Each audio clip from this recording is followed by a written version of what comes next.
only 3 weeks out from the book launch of Sight Beyond the Sun. Woohoo! Book 2 in my Alien Abduction series comes out in only 3 weeks. I'm so excited. And in celebration and countdown of my new release, I have another sneak peek for you.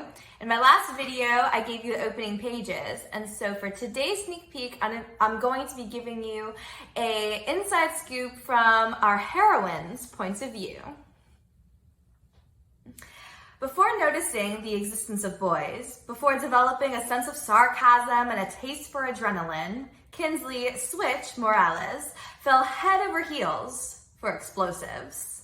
Lighters and sparklers when she was young, firecrackers and fireworks in grade school. At 11, she built her first homemade bomb with a watermelon set to a kitchen timer. Her parents' back porch still sported pulp stains. At 13, she branched out into more sophisticated triggers, magnets and cell phones, and was sure to clear her internet history before putting her research to practical use. Some experiments didn't go as planned, which is why they were called experiments. But at 16, when one of her pressure-sensitive triggers happened to be just a bit too sensitive, nearly taking out Sir Whiskers in addition to the barrel she'd intended to blow, suddenly everyone questioned her motives. Suddenly she intended to hurt people, and she needed doctors and counselors to reveal why. That's all anyone ever wanted to know. Why the cat? Why pressure triggers? Why explosives? Why couldn't she just join the soccer team like Reese and make friends and play nice like a normal teenager? Her parents would never understand because it had absolutely nothing to do with why. She didn't want to hurt anyone, she didn't want to hurt herself, and she didn't want to destroy her future or their lives. And she most certainly did not want to do anything like her sister, soccer or otherwise. She wanted to press a button and watch the sparks fly. By 17, Kinsley could construct and defuse time switch, command, and remote detonated bombs.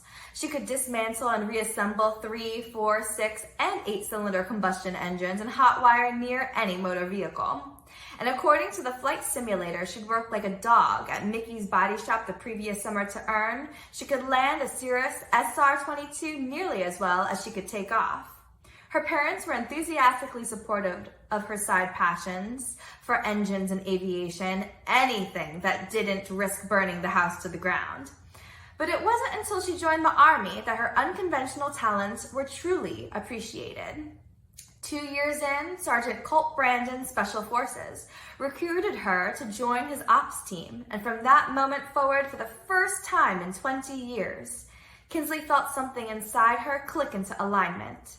Brandon had never cared about the whys of it all, as long as she blew up what he wanted, who he wanted, how he wanted, when he wanted it, and Kinsley was thrilled to oblige.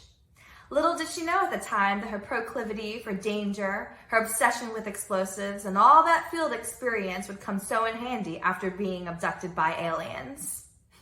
Abducted by aliens.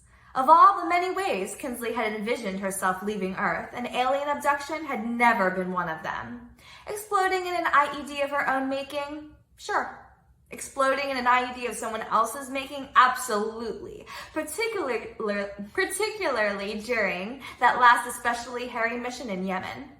Of old age, not as possible and not her preference, but certainly more likely than being abducted by aliens. She and her fellow 36 human captives had had the great misfortune of being caught in what Kinsley suspected was some sort of intergalactic human trafficking ring. Not that she intended to allow herself to be trafficked for much longer. I hope you enjoyed this excerpt from Kinsley's point of view. And once again, it's only 3 weeks away from launch from Sight Beyond the Sun. Thank you. Have a good day. Happy reading.